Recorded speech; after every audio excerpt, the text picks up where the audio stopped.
En la Biblia se dice que fue una época oscura de la historia del mundo. Dios solo veía maldad y corrupción. Era muy dudoso que la humanidad siguiera existiendo. El cuento de Noé y del diluvio es uno de los más bonitos del Antiguo Testamento. Se han presentado pruebas científicas que demuestran un fondo veraz. Pero muchos especialistas cuestionan esas pruebas. ¿Se llegó a dar un diluvio tan poderoso como para erradicar toda vida en la Tierra? ¿Es posible que queden restos del arca de Noé? ¿Qué importancia tiene el monte Ararat y por qué le interesa tanto a la CIA? ¿Nos acercará la tecnología de vanguardia a solucionar los misterios de Noé y su diluvio?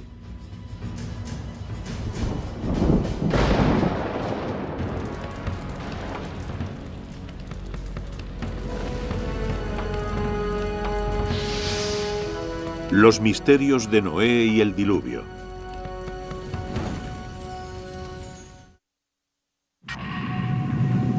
A lo largo de la historia de la humanidad han surgido numerosas historias sobre inundaciones cataclísmicas que se llevaban a la humanidad por delante. La más famosa es la de Noé y el diluvio universal. ¿Pero ocurrió de verdad? ¿Y puede la ciencia aportar pruebas que lo demuestren?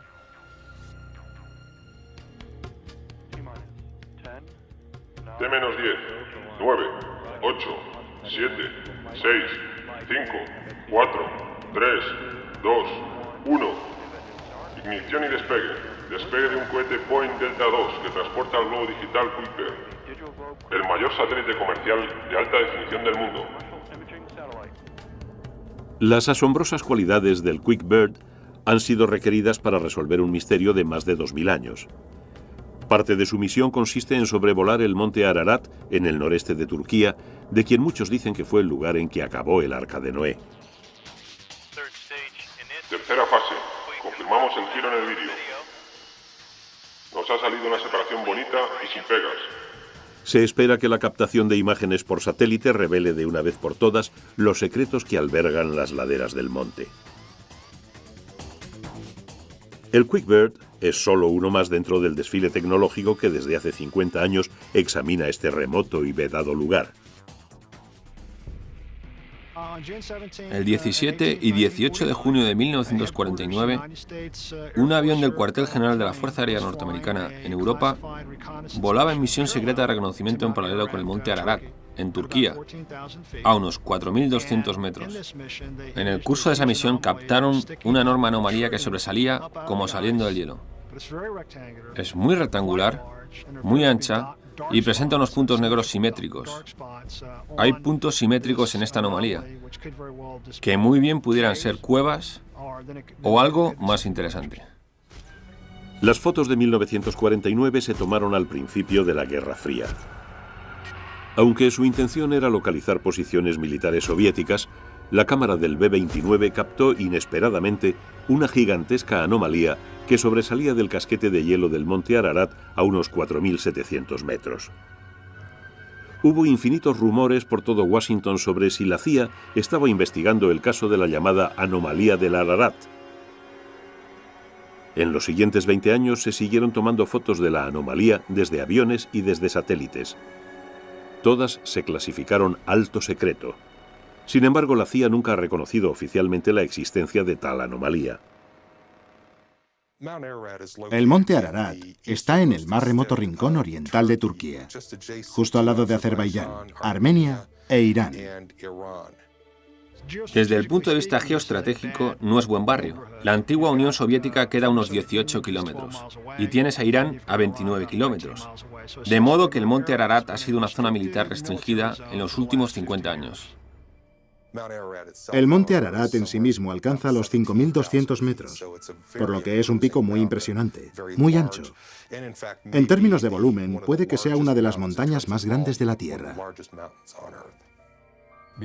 Dada la altitud de la montaña, se producen todo tipo de variaciones climáticas según se asciende. Está recubierta de nieve la mayor parte del año, a veces con numerosas capas de hielo. Al pasar los años, se van formando capas de hielo una sobre otra, de modo que buena parte del hielo está formado por capas de hielo que se han ido depositando. Observarán que hay muchas nubes en esa zona. Es una característica bastante permanente. El clima del monte Ararat es muy difícil de determinar y ha sido otra de las características que han impedido que expediciones a gran escala visitaran la zona. A pesar de las brutales condiciones, algunos han arriesgado sus vidas por saber qué había en la montaña. En el 275 a.C., el historiador Berosus declaró que había un barco en la cima del Ararat.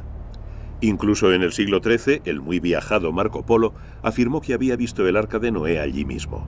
Muchos otros siguieron sus pasos. ¿Por qué se pone la gente a buscar algo? Quiero decir, ¿por qué limitarnos al arca? También hay gente que busca el grial. Hay quienes buscan la Vera Cruz. A la gente le encanta tener algo tangible en lo que puedan poner la mano.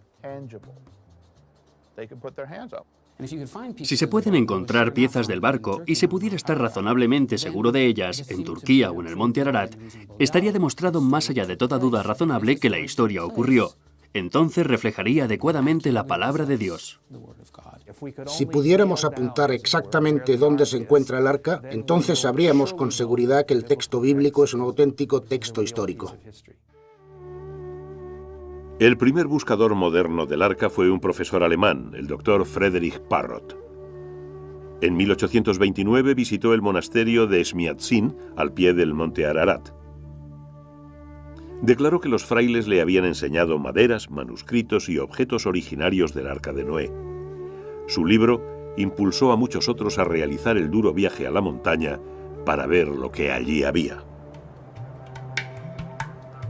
En 1955, el industrial francés Fernand Navarra, acompañado por su hijo, escaló la ladera noroeste del monte Ararat en busca del arca.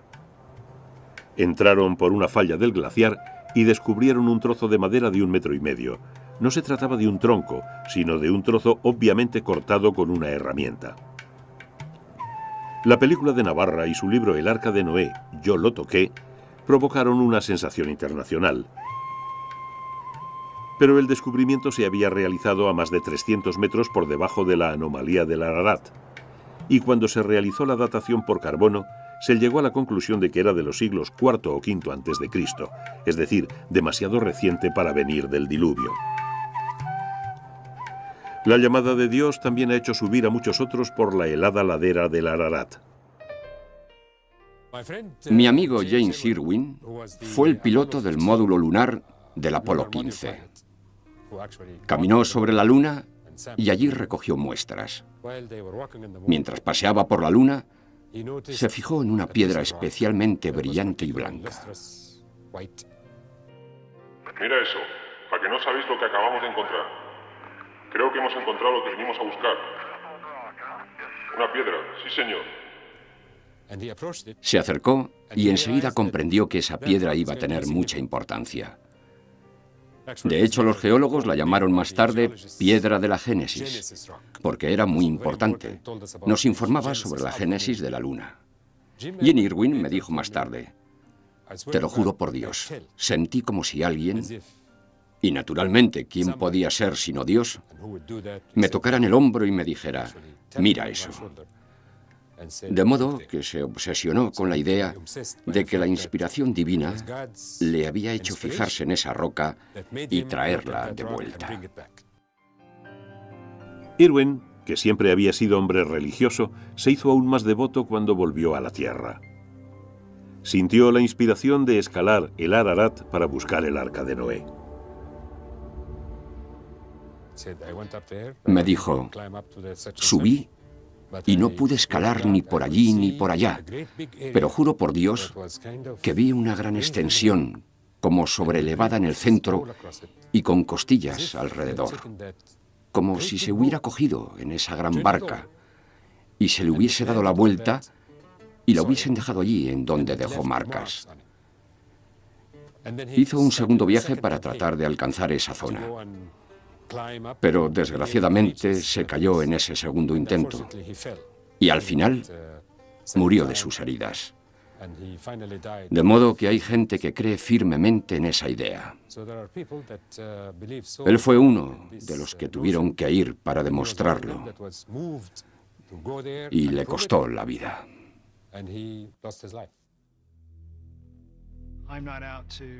Yo no pretendo reivindicar, demostrar o no demostrar nada en absoluto a propósito del cuento de Noé. Lo que me fascina y me intriga es que nuestros servicios de espionaje se hayan interesado tanto por esta anomalía. Y es que es muy misteriosa. ¿Qué es la anomalía del Ararat? ¿Una formación natural de rocas? ¿Un avión estrellado? ¿Una antigua fortaleza? ¿O, como mucha gente cree, una antigua nave? ¿Podría ser una parte del arca original?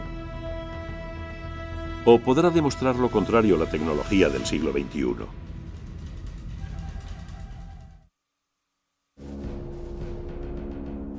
En 1949, durante un vuelo de reconocimiento secreto, un avión espía norteamericano fotografió accidentalmente un extraño objeto en la helada cima del monte Ararat. Las fotografías de la denominada anomalía del Ararat fueron inmediatamente clasificadas como alto secreto. Durante años, el profesor de Derecho Porcher Taylor ha luchado para que se hicieran públicas. Cuando yo era cadete en la Academia Militar de West Point, circuló por los pasillos un informe no oficial, supuestamente de la CIA, según el cual uno de nuestros pájaros estratosféricos había hecho un vuelo de reconocimiento por el corredor turco-soviético.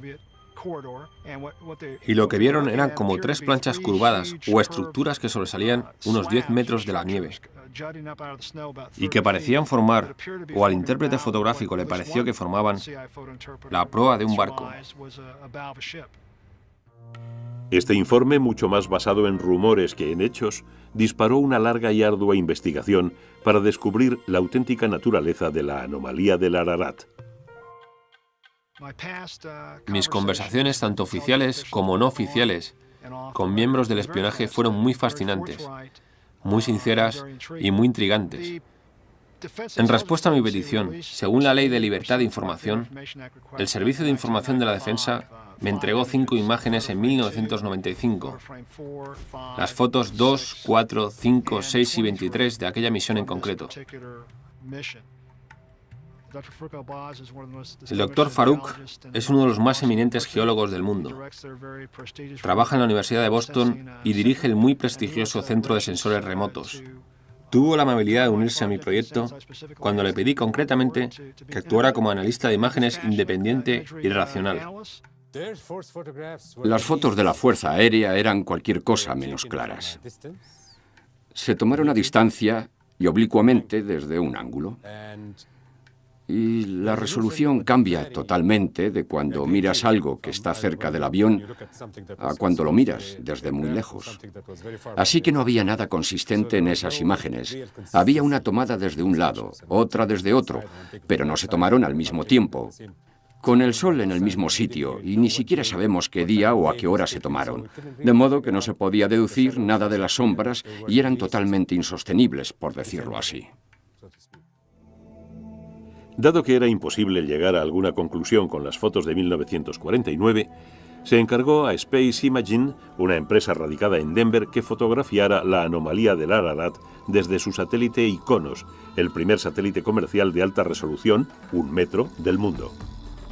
Con este tipo de resolución, aeropuertos, edificios de viviendas e incluso las pirámides pueden verse claramente.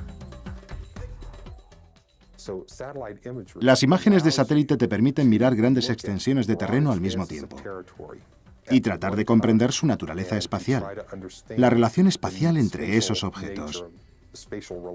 También te permite diseminar los resultados, distribuir las imágenes a un montón de gente, de modo que muchos ojos se fijen en ellas. Muchos investigadores diferentes pueden dar su opinión, mientras que las expediciones tienden a centrarse en 1 o 2 individuos. Hasta que se lanzó el Iconos, ningún satélite tenía la capacidad de captar el punto concreto del monte Ararat. Pero en octubre de 1999 y de nuevo en agosto y septiembre de 2000, Iconos tomó varias imágenes de la anomalía del Ararat. El área en la que nos vamos a concentrar principalmente es esta de aquí, y vamos a fijarnos concretamente en este detalle al que llamamos el pico del pájaro. Es una zona en la que no parece que haya mucho volumen de nieves eternas. Parece una zona de roca expuesta, que desde el aire parece una cabeza de pájaro. Es lo que hemos estado utilizando como principal punto de orientación para localizar la anomalía del Ararat.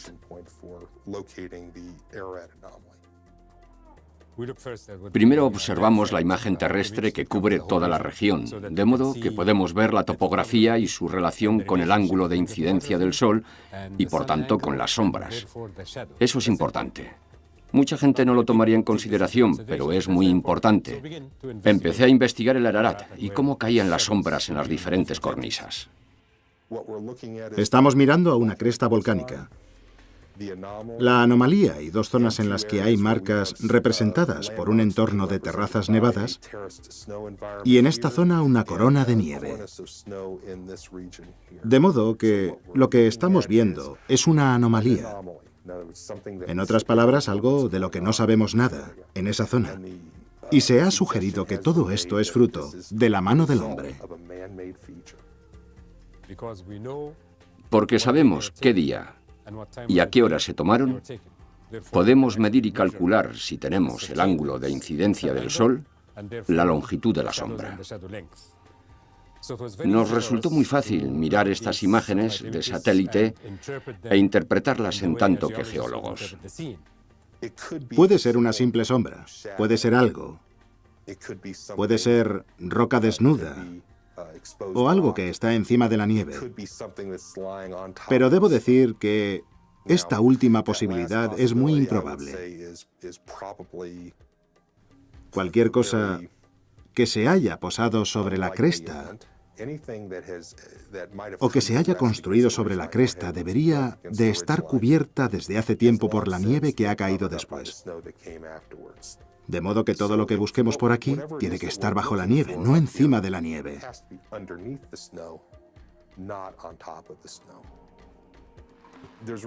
Solo se pueden encontrar dos tipos de materias ahí arriba: rocas o madera. Si miramos estas puntas de aquí y las insertamos en el contexto del Arca de Noé, podríamos decir que se trata de mástiles, es decir, elementos del barco que se han roto.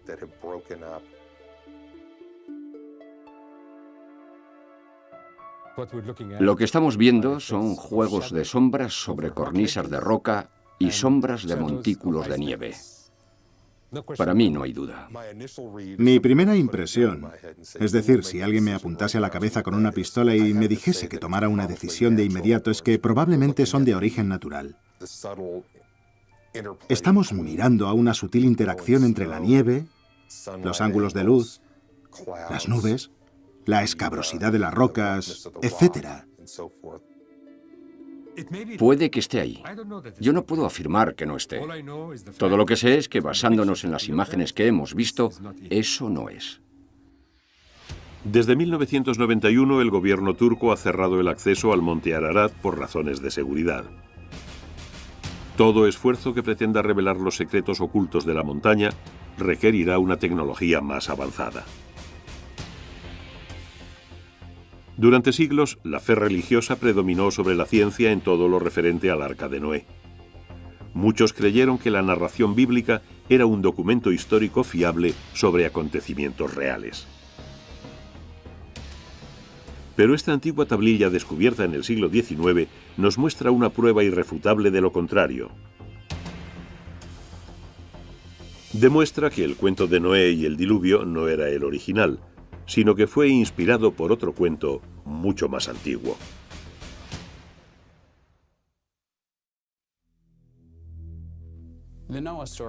El cuento de Noé contiene todos los elementos principales del folclore: una amenaza contra la humanidad, el sentido de la precariedad de la vida, peligro y la posibilidad de relacionarse con lo numérico, es decir, con lo divino.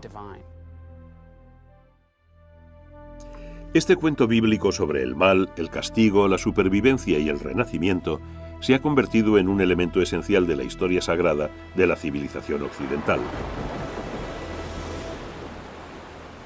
Los que consideran que se trata de una verdad literal creen que se trata de un informe sobre cómo toda vida estuvo a punto de desaparecer de la faz de la Tierra. El cuento de Noé es intenso pero corto. Solo ocupa los capítulos 6 a 9 del libro del Génesis. Este Dios bíblico tan particular toma la decisión de hacer algo con la humanidad, porque ésta se inclina hacia el mal. Y si nos queda alguna duda al respecto, basta con leerse el capítulo 8. Es la continuación inmediata de otros dos cuentos igualmente famosos.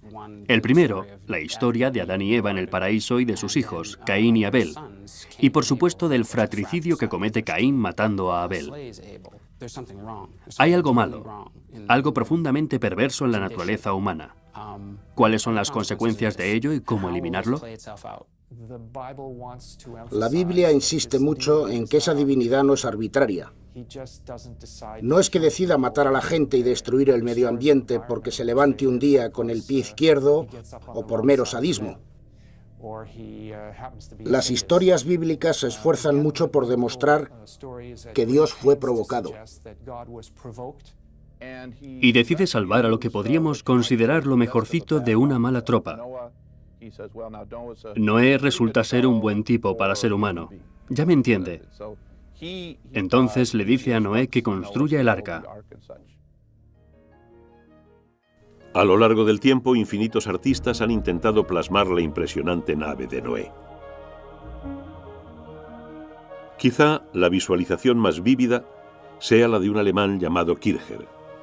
Sus dibujos, realizados en 1675, son tan detallados, tan concretos, que es como si hubiera estado allí para presenciar la botadura. En cuanto el arca se terminó, Noé introdujo en ella una pareja de cada especie. Lo que está en juego es la vida humana y la vida de los animales, y el objeto que va a mantenerlas es, por supuesto, una barca. Ahí están los dos motivos principales, el barco y el conjunto de la vida. Es un momento dramático, porque la humanidad pende de un hilo. ¿Sobrevivirá la humanidad o morirá? Al principio del diluvio, se abren las puertas del cielo y las aguas empiezan a caer. Esta es una poderosa imagen que deja atrás lo abstracto del asunto para darte una sensación de horror.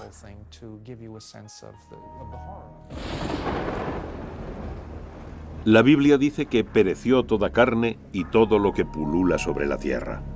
Solo quedaron Noé y los que iban con él en el arca. Finalmente varó el arca sobre los montes de Ararat. Noé envió primero a un cuervo y luego a una paloma para encontrar tierra firme. La paloma volvió con una rama de olivo, señal de que las aguas habían descendido. Noé y su familia salieron del arca para saludar a ese nuevo mundo feliz. El cuento de Noé y el diluvio es indudablemente potente, pero ¿es cierto? ¿Dónde, cuándo y cómo se originó? Incluso en su época era un icono cultural, mucho antes de que el primer narrador bíblico cogiera su cálamo y se pusiera a escribir la versión bíblica. Tenía ya siglos de antigüedad. Los retazos de tradición oral son como un mosaico que puede ensamblarse de diferentes maneras. La cultura hebrea los recibió de otras culturas orientales y finalmente los cristalizó, por decirlo así. Ordenó el mosaico en una nueva configuración acorde con su propia tradición. ¿Cómo se comunicaba la gente? Está claro que tuvieron que comunicarse hablando unos con otros. Tienen que haber existido ancianos, y en la Biblia así se dice, que actuaran de narradores y cuya preeminencia política y social se basara en el hecho de que eran los guardianes de las tradiciones de la comunidad.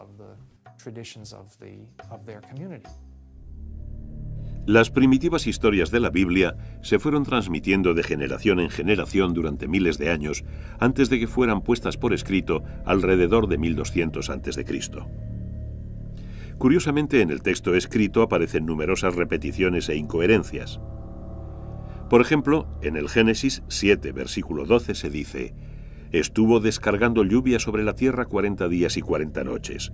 Pero el versículo 24 afirma: «Las aguas inundaron la tierra por espacio de 150 días». ¿Por qué nadie se dio cuenta y lo corrigió? Está claro que no fue el resultado del esfuerzo de una persona que se sentó a escribir desde el versículo primero hasta el final. Se trató de un esfuerzo en el que en algunos casos se tomó material oral y en otros, desde luego, material escrito, para reordenarlos, reconfigurarlos y darles una presentación más armónica. La mayoría de los especialistas señalan la presencia de dos narraciones diferentes y parcialmente incoherentes en la historia de Noé. La fuente Y o yavística, la más antigua, y fechable alrededor del 1200 a.C., cuando las tribus de Israel se asentaron en lo que luego fue la tierra de Israel. Y la fuente S o sacerdotal, probablemente escrita después del 586 a.C., cuando los judíos fueron deportados a Babilonia. Lo que leemos actualmente en la Biblia de los Hebreos o Antiguo Testamento es una combinación, un esfuerzo por reunir las dos fuentes, Y y S, de modo que cuando se lee la historia se encuentran aparentes contradicciones.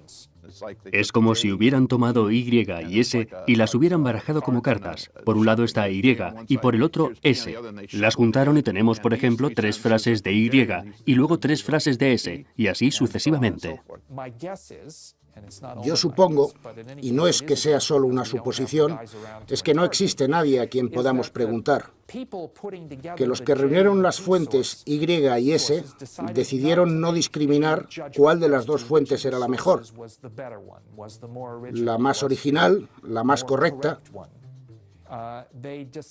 Decidieron juntarlas y que el lector o el oyente tomara su propia decisión, o bien insertar algunas marcas que están más allá de mi capacidad racional de comprensión para indicar cómo debían armonizarse. Los cuentos sobre el diluvio son comunes a numerosas culturas de todo el mundo. Solo en África estos mitos son relativamente más escasos. Hasta el siglo XIX los estudiosos estuvieron seguros de que la Biblia contenía la quinta esencia de la historia del diluvio, la fuente de la que habían salido todas las demás. Pero en 1853 se realizó un sorprendente descubrimiento que llevó a los especialistas a admitir que todo lo que sabían era erróneo. En las ruinas de la Biblioteca Real de Nínive, en el actual Irak, se desenterraron unos 25.000 fragmentos de antiguas tablillas babilónicas. Se fecharon alrededor de 1700 a.C., es decir, unos 500 años antes de que se escribiera el Antiguo Testamento. Las tablillas estaban escritas en una escritura llamada cuneiforme. Cuneiforme significa de forma triangular, y es la palabra que utilizamos para referirnos a la manera en que se escribía normalmente en tablillas de arcilla, en las que se escribía con una caña de junco. Se le dio este nombre porque los elementos individuales de cada signo parecen un triángulo alargado. En 1872, George Smith, un investigador del Museo Británico, se puso laboriosamente a unificar y posteriormente a traducir los trozos de puzle de las tablillas babilónicas encontradas en Nínive. Una noche, Smith se encontró con un pedazo más grande del que solo una cara era legible. Quedó asombrado al leer la historia de un hombre que construyó un arca para huir de una inundación devastadora, que montó a bordo animales de todo tipo y que envió pájaros para comprobar si las aguas habían descendido. Lo que Smith había hallado era un capítulo de un cuento mucho más largo, la epopeya de Gilgamesh, inscrita en arcilla no más tarde del siglo XVII a.C. Publicó su descubrimiento el 3 de diciembre de 1872 en una reunión de la Sociedad de Arqueología Bíblica de Londres. Al leer y descifrar todo ello, el efecto tanto en el individuo que leía como en el público fue fenomenal, porque aquí por primera vez, y prácticamente al pie de la letra, se encontraba la confirmación de que las historias contenidas en la Biblia también existían fuera de ella. La epopeya de Gilgamesh no fue la única narración mesopotámica sobre el diluvio descubierta por los arqueólogos. Otra historia, la sumeria, está fechada alrededor de 1800 a.C. Una tercera, la epopeya de Atrahasis, se inscribió en arcilla alrededor de 1700 a.C., pero en realidad es mucho más antigua.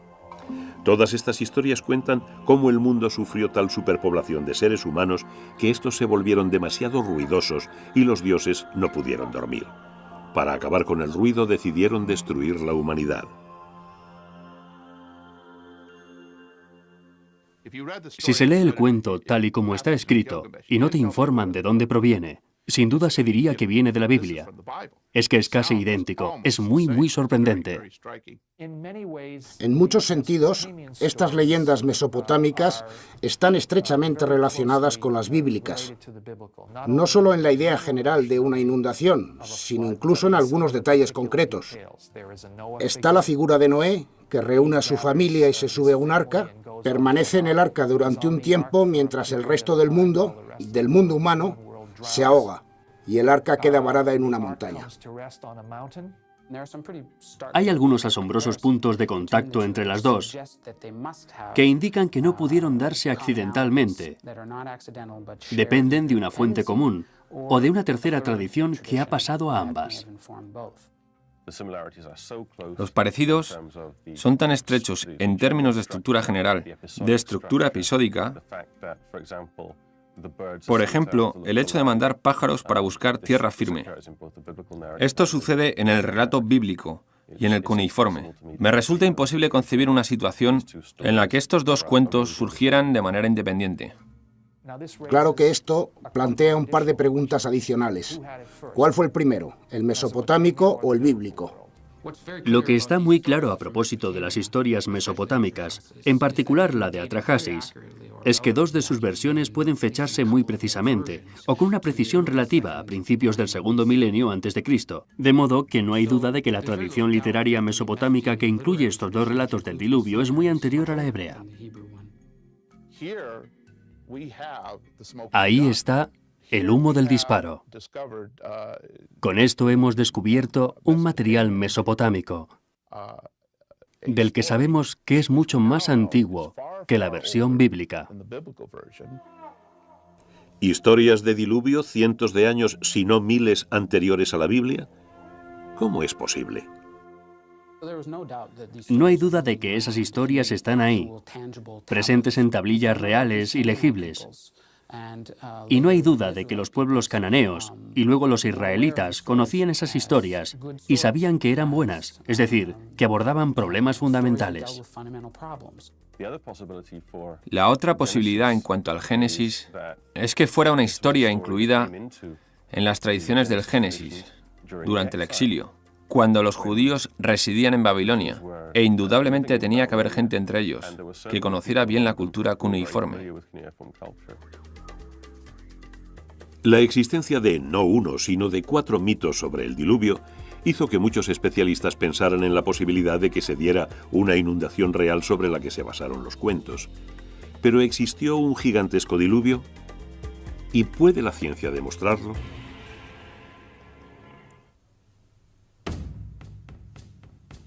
Durante siglos, muchísima gente ha tratado de hallar el eslabón perdido entre la Biblia y la historia. Algunos se concentraron en demostrar que existió el arca. Otros creyeron que lo mejor era encontrar la prueba de que se dio una inundación global. Entre ellos, Sir Leonard Bully, hijo de un pastor inglés y destinado a seguir sus pasos.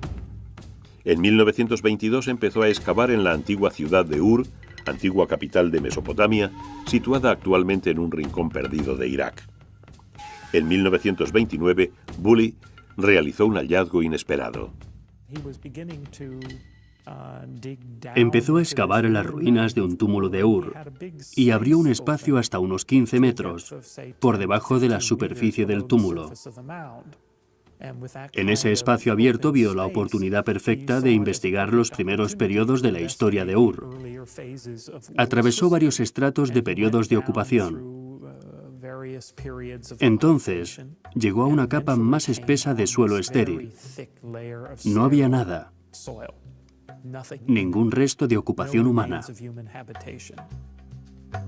Bully atravesó la capa estéril y llegó hasta los estratos inferiores, que al igual que los superiores mostraban rastros de ocupación humana. La capa de suelo estéril era la prueba de que alguna catástrofe había obligado a los habitantes de Ur a abandonarla por un espacio de tiempo indeterminado.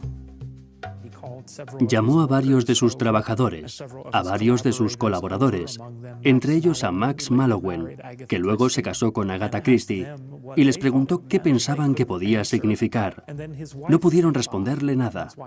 Y luego apareció su mujer, Catherine, un personaje muy interesante que Agatha Christie convirtió en víctima de asesinato en Muerte en Mesopotamia. Y Catherine dijo inmediatamente: está claro, fue el diluvio universal. Bully era un maestro de las relaciones públicas e informó al Times de Londres de inmediato. La noticia de que se habían descubierto nuevas pruebas de la existencia del diluvio de Noé se difundió a toda velocidad. Bully volvió a Inglaterra convertido en una celebridad. Trajo con él cajas de arena y de sedimentos del denominado estrato del diluvio, que luego vendió a un público enceguecido para financiar más excavaciones. Bully fue muy alabado por el significado de su descubrimiento. No creo que se mantuviera durante mucho tiempo, y en realidad no estoy seguro de que el propio Bully se lo creyera. Pero era un consumado artista de las relaciones públicas, y de una forma en que ningún investigador de campo lo había sido hasta entonces. Logró volver a enganchar al público con las excavaciones de Ur. Podría ser que en el mejor de los casos hubiera descubierto una inundación local o regional, pero de ninguna manera una porción de cataclismo universal, como el que indican las historias mesopotámicas y bíblicas.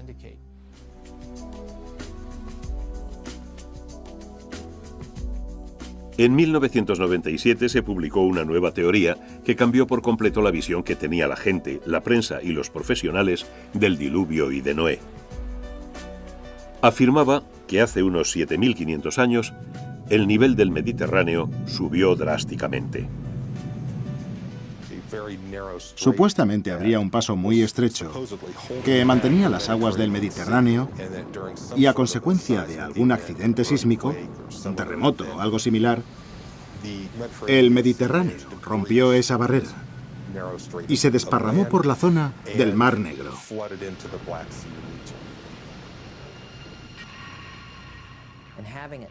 Al romperse, todo se derrumbó y el agua se desparramó por la zona derrumbada.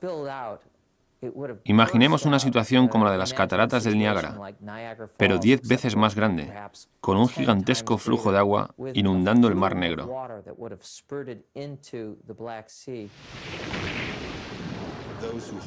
Los defensores de esta teoría piensan que al ritmo en que el Mediterráneo inundó el Bósforo, el nivel del Mar Negro subiría unos 15 centímetros diarios. Eso significa básicamente que cualquier asentamiento que existiera en la actual zona del Mar Negro quedaría anegado casi de la noche a la mañana. Tuvo que darse una pérdida de vidas masiva. Y eso habría sido considerado como un acto de Dios por la gente que vivía en esa época. Tuvo que afectar drásticamente a la ecología de la zona, porque está claro que se dio un cambio radical, de un lago de agua dulce a una ecología de agua salada. Eso tuvo que cambiarlo todo. Y probablemente no volvió a sentarse nadie alrededor del Mar Negro durante 1000 años después de la inundación. De modo que fuera una inundación lenta o rápida, lo importante es que cambió por completo la manera de vivir de la gente asentada alrededor del Mar Negro.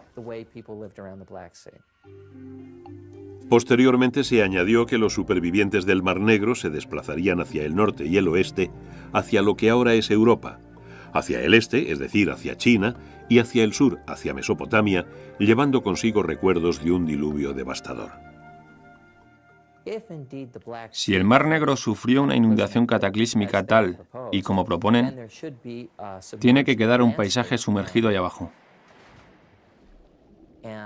Gracias a los robots, podemos bajar y echar un vistazo en esa zona. Y lo que encontramos es realmente increíble. Encontramos una línea de playa. Encontramos la antigua costa, con varias colinas y lo que parecen ser lechos de ríos. Encontramos un paisaje completo. Eso le dio credibilidad a la idea de que ocurrió algo que pudo haber inspirado la historia del Arca de Noé. En realidad no tengo nada en contra, desde el punto de vista geológico o geomorfológico, de la inundación del Mar Negro.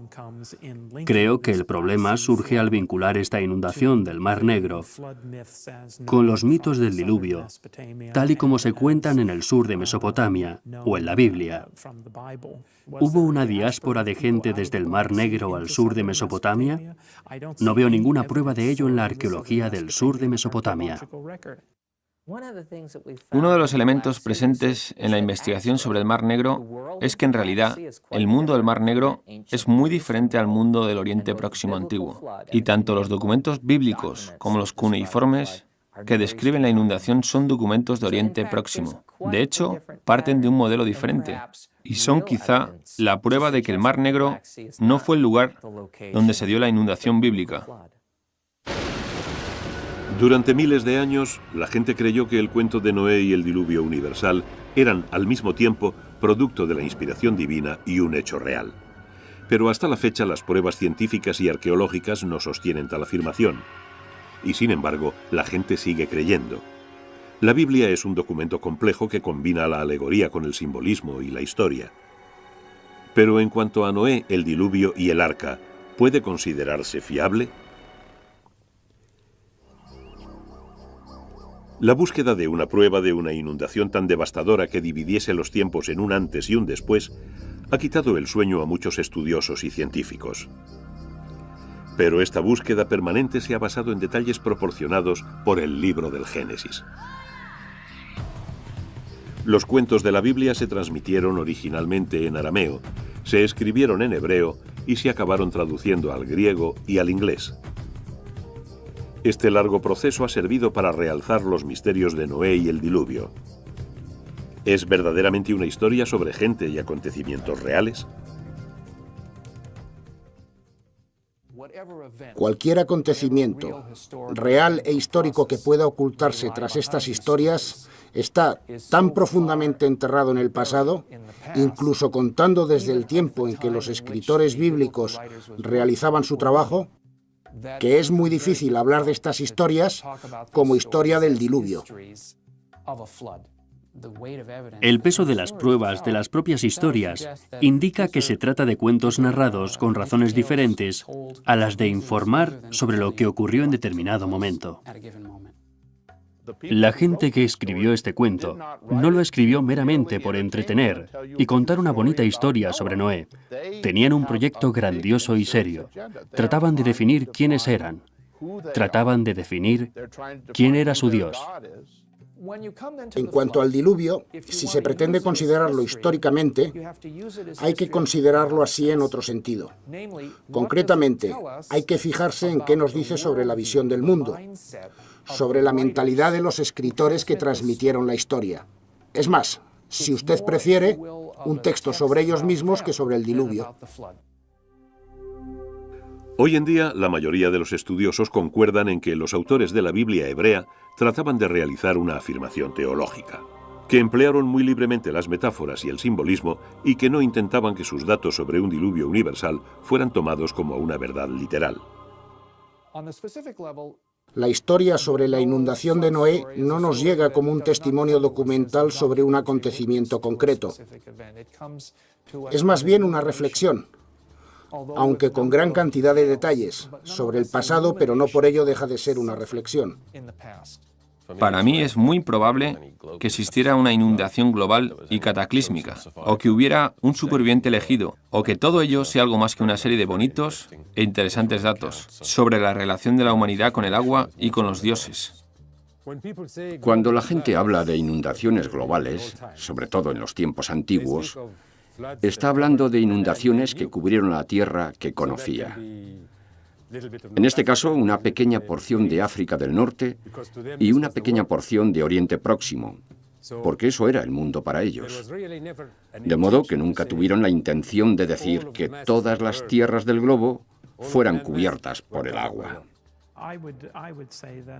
Yo diría que los mitos del diluvio son tan solo parte de la vida de Mesopotamia del Sur. Y sí, Es posible que la gente que imaginó y escribió estos cuentos pensara en una inundación concreta del pasado particularmente desastrosa, pero probablemente sufrían inundaciones todos los años.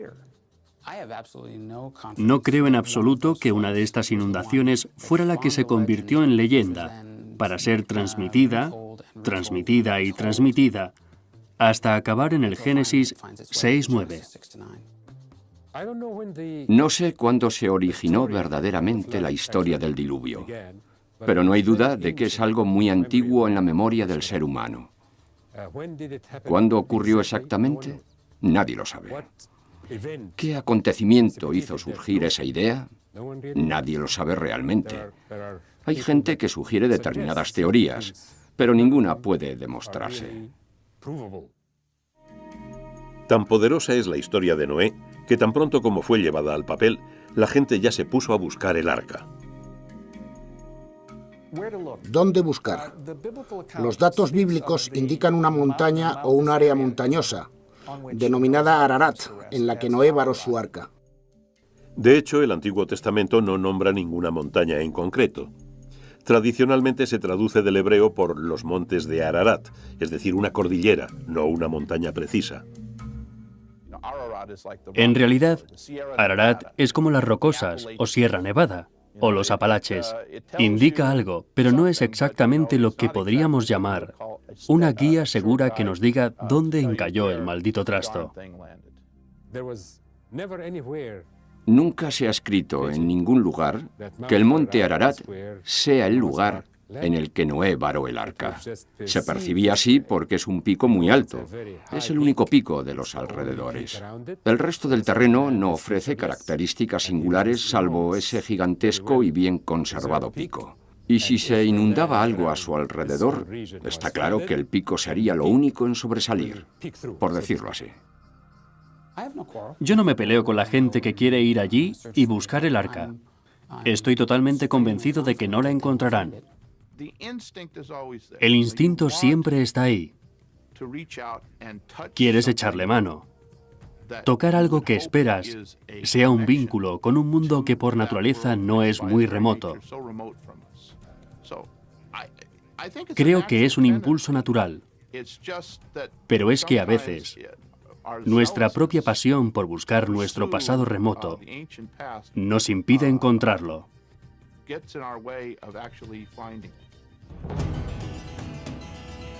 Pero al cabo de numerosos milenios sigue sin existir una prueba definitiva de la existencia de una inundación global, ni de la localización, ni siquiera de la existencia del Arca de Noé. A pesar de su avanzada tecnología, las fotografías de la anomalía del Ararat, tomadas en 1999 por el ICONOS, no son concluyentes. Los especialistas que estudiaron las imágenes se encuentran divididos en cuanto a su auténtica naturaleza. Puede que algún día satélites como el QuickBird, con su asombrosa resolución de medio metro, revelen la verdad sobre la anomalía del Ararat. ¿Pero revelará algún día la historia de Noé y el diluvio todos sus secretos? Los estudios sobre Mesopotamia están en permanente estado de cambio. En cierta forma espero que siempre quede algún elemento misterioso. Eso es lo que nos hace seguir investigando. No creo que sea posible comprender totalmente, completamente, absolutamente nuestro entorno. Es el viaje lo que merece la pena, no tanto el resultado final. Esa búsqueda es parte de la exploración de la Tierra, de nuestro conocimiento del entorno, de nuestro país y nuestra región, y todo eso está muy bien, es estupendo. Esa es la belleza del misterio de esos cuentos. Siempre invitan al lector a plantearse nuevas preguntas a cada nueva generación. Tanto si crees en ello como si no, da exactamente igual, te afecta. Quiero decir que aunque hayamos llegado a dudar de ello últimamente, sabemos que los conceptos religiosos motivan grandiosas acciones, tanto buenas como malas en todo el mundo. No creo que lleguemos a un punto en que podamos decir que lo sabemos absolutamente todo sobre el pasado. Siempre queda una pequeña puerta abierta a un nuevo descubrimiento. Lo más seguro es decir, Dios sabe.